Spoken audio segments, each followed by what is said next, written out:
Assalamualaikum warahmatullahi wabarakatuh. Perkenalkan, kami dari kelompok 1 dari kelas 11 IPA 1 akan menjelaskan materi tentang pelaksanaan demokrasi di Indonesia pada periode 1945 sampai 1949 yang disusun oleh Aditya Wulia Rahman, Alia Hasna Mubarok, Anissa Nurrahma, Dede Perara, dan Sally Selviera Agustina. Dan sebagai guru pembimbing yaitu Pujara Aulia Lingga. Selamat menyaksikan.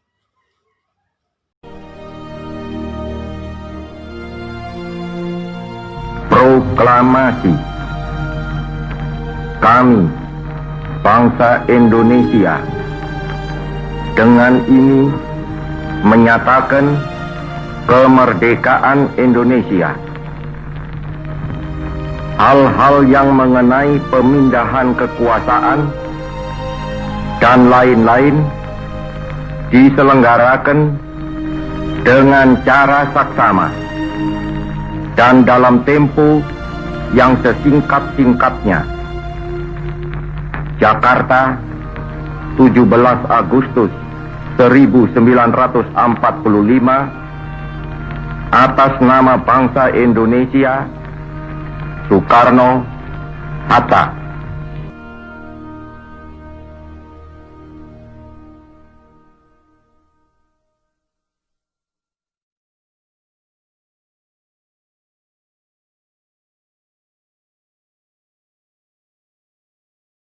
Pelaksanaan demokrasi di Indonesia pada periode 1945 sampai dengan periode 1949. Nah, sebelum ke pembahasan selanjutnya, apakah masih ada yang ingat tentang arti demokrasi? Tahun 1945 sampai 1949 merupakan masa pemerintahan revolusi kemerdekaan. Nah, apa sih arti revolusi dan apa saja dampak revolusi terhadap Indonesia? Yuk kita simak video selanjutnya.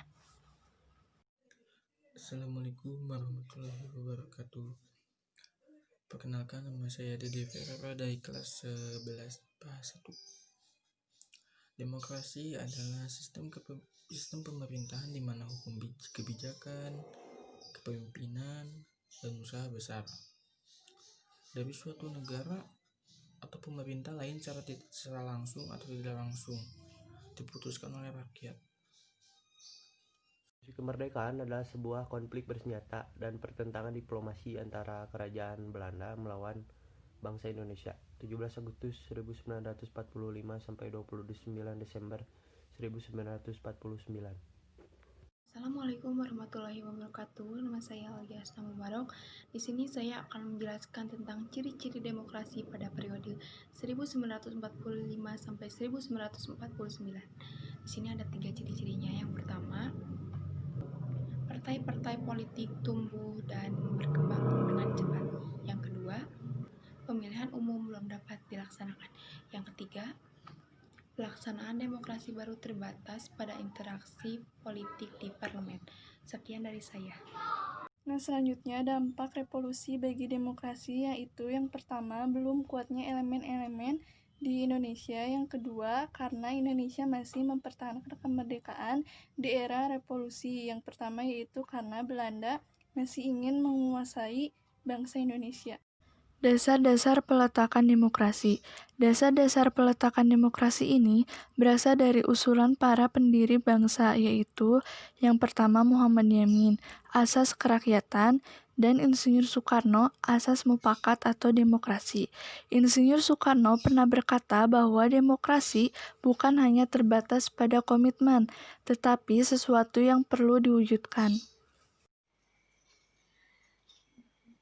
Pada periode 1945 sampai 1949 telah ditelaahkan hal-hal mendasar bagi perkembangan demokrasi di Indonesia pada masa mendatang. Yang pertama, pemberian hak-hak politik secara menyeluruh.